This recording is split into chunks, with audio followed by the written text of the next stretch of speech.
भगवान कितने होते हैं? एक। ईश्वर एक है, उन एक का नाम है श्रीमन नारायण।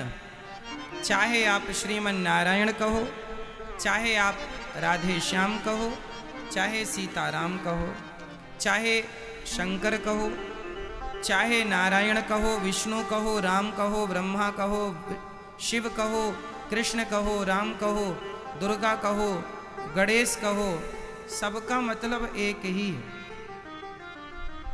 अब आप कहेंगे सबका मतलब एक कैसे? समझो, भगवान एक ही होते हैं, भगवान के नाम और रूप अलग अलग होते हैं। एको ब्रह्म द्वितीयो नास्ति, ईश्वर एक हैं, उनके नाम रूप बहुत बहुत हैं। बताइए मिठाई कितने प्रकार की होती है? फटाफट बताइए। मैया बताओ, आप ज्यादा खाती हो ना मिठाई? बताइए मिठाई कितने प्रकार की होती है?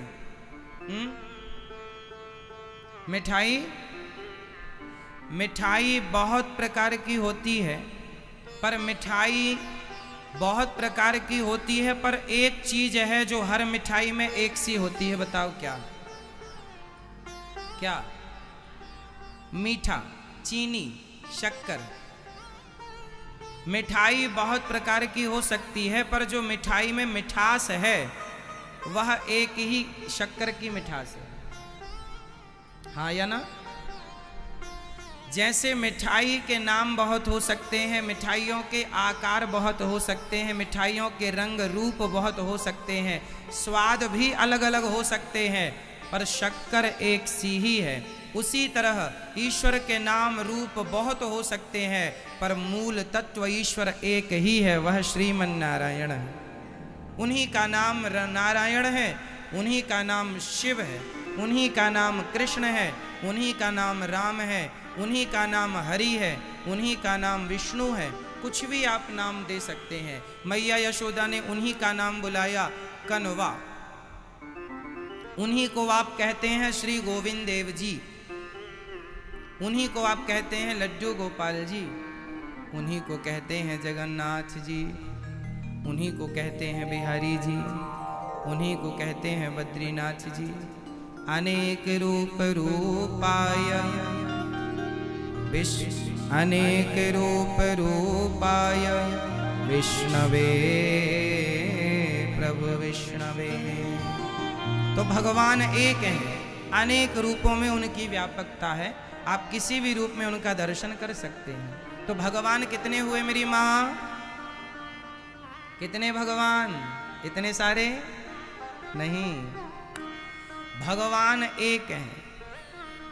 जो आप जाकी रही भावना जैसी, प्रभु मूरत देखी तिन तैसी। उस एक को ही कोई जगन्नाथ जी के रूप में देखे, कोई गोविंद देव जी के रूप में देखे, कोई बिहारी जी के रूप में देखे, कोई तिरुपति वाला जी के रूप में देखे, कोई राधा रमण जी के रूप में देखे, कोई राधा वल्लभ जी के रूप में देखे। जो जिस भाव से देखे, देखते रहो, पर अनेक रूपों में वही दिखाई पड़ रहे हैं, कोई दूसरा दिख ही नहीं रहा।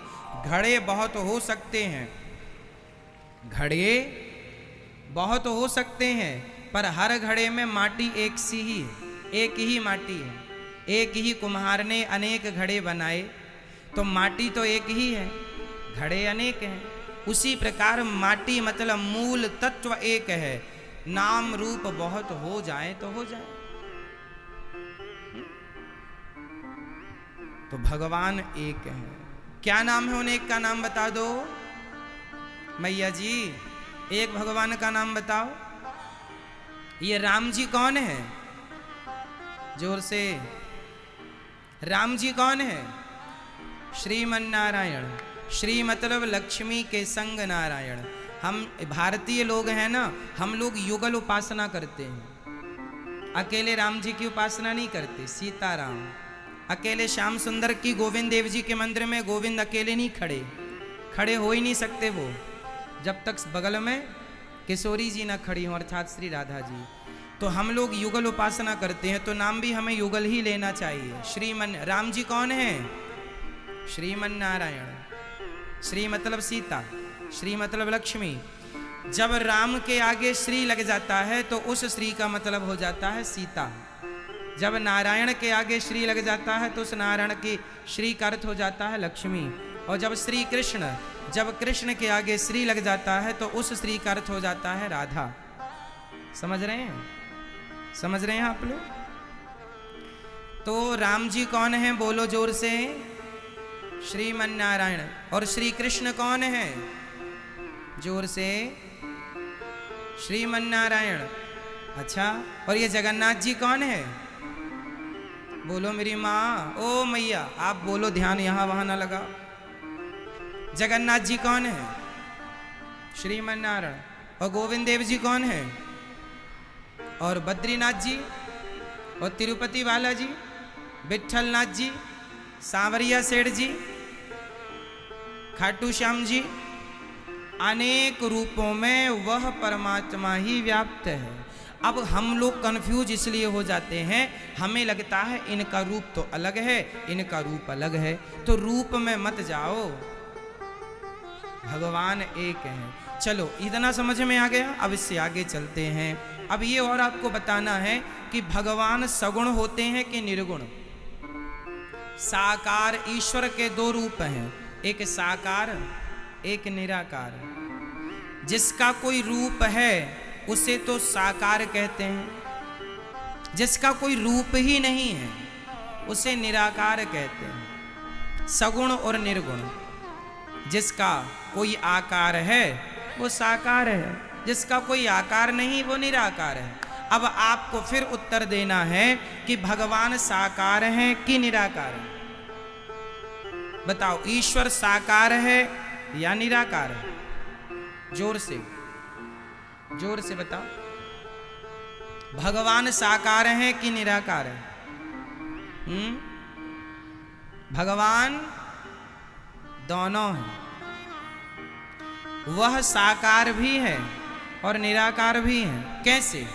दोनों कैसे हो सकते हैं? सुनो, समझो, बहुत स्पष्ट, क्लियर। पानी साकार होता है कि निराकार होता है? पानी का कोई रूप है या नहीं? पानी निराकार होता, पानी का कोई आकार, इसलिए पानी निराकार होता है। पर वही पानी जब आप फ्रिज में रख देते हैं तो वही पानी बर्फ हो जाता है। तो पानी का तो कोई आकार नहीं था, पर बर्फ का आकार होता है।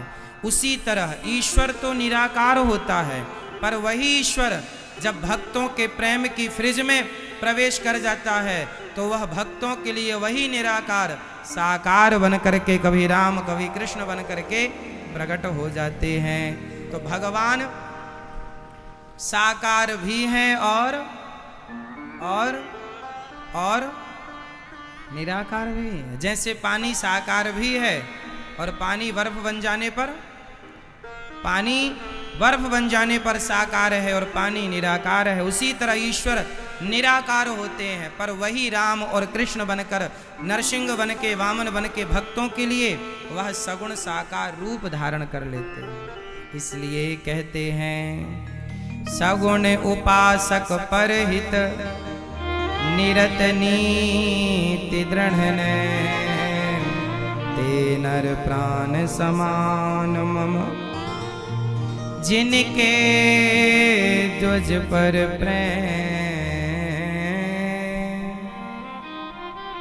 तो भगवान साकार भी हैं और निराकार भी। इसलिए कोई साकार की पूजा करे तो वो भी अच्छा है, और कोई निराकार की पूजा करे वो भी अच्छा। जो तुम्हें सुहाए कर लो, करो कुछ ना करने से अच्छा है कुछ करो।